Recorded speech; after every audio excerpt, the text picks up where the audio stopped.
Hey everyone, Charles Elwes here. I'm a CPA and EA, and I've spent over 20 years working directly with the IRS.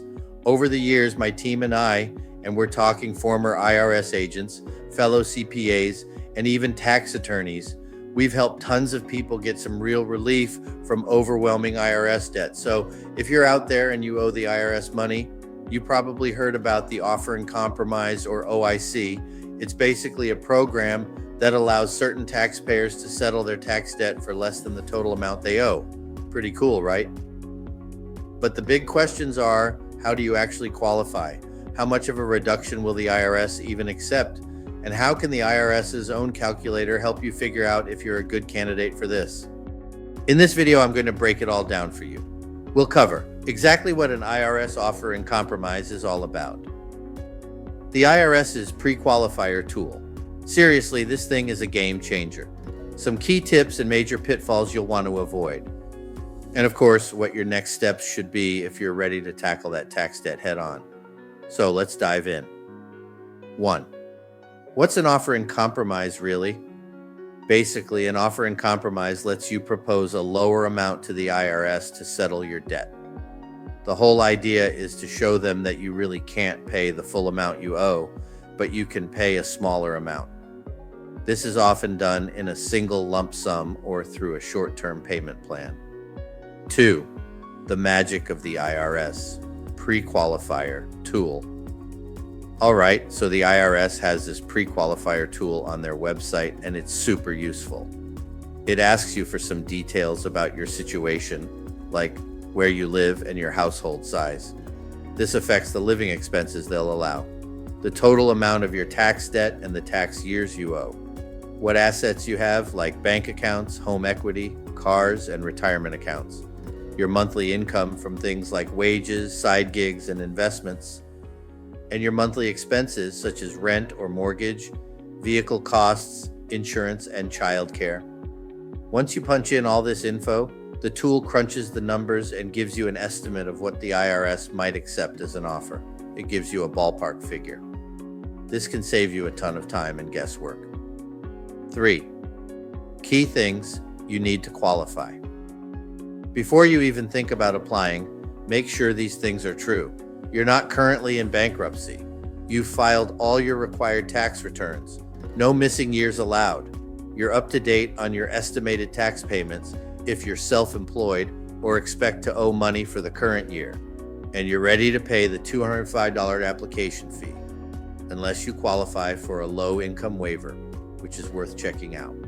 4. Let's bust some myths. Okay, there are a few common misconceptions about offers in compromise that I want to clear up. Pennies on the dollar for everyone. Nope, not always the case. The IRS calculates offers based on your actual financial situation, your income, assets, and expenses. I can hide assets. Definitely not.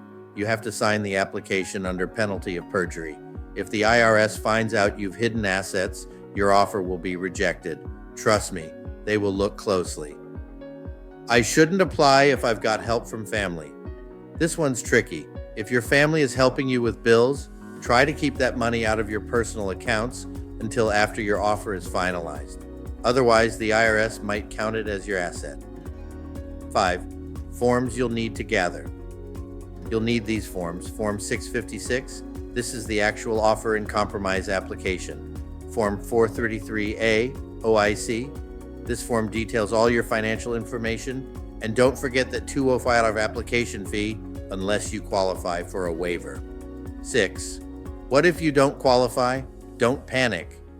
If the pre-qualifier tool or the IRS tells you that you don't qualify, maybe because you earn too much or have too many assets, there are still other options to explore. Installment agreement, this is just a payment plan. Currently not collectible, CNC status. This means the IRS has determined that you truly cannot afford to pay anything right now, and there might be other collection alternatives depending on your specific situation. 7. Insider tips from my 20+ years of experience. All right, here's where I share some of the knowledge I've picked up over the years. Time your offer. Carefully. If you're currently unemployed or your income has recently dropped significantly, that can increase your chances of getting a lower settlement. Be honest and thorough. The IRS hates surprises. Make sure everything you report is accurate and complete. If something doesn't match up, they might reject your offer immediately or ask for a ton more information. Get professional guidance. Seriously, working with experienced professionals like CPAs, enrolled agents, or tax attorneys, like the people on my team, can really help you maximize your chances of getting your offer accepted. 8.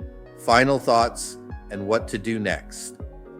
Don't let IRS debt keep you stressed out at night. If you've used the pre-qualifier and it looks like you might be a good candidate for an offer in compromise, definitely go for it.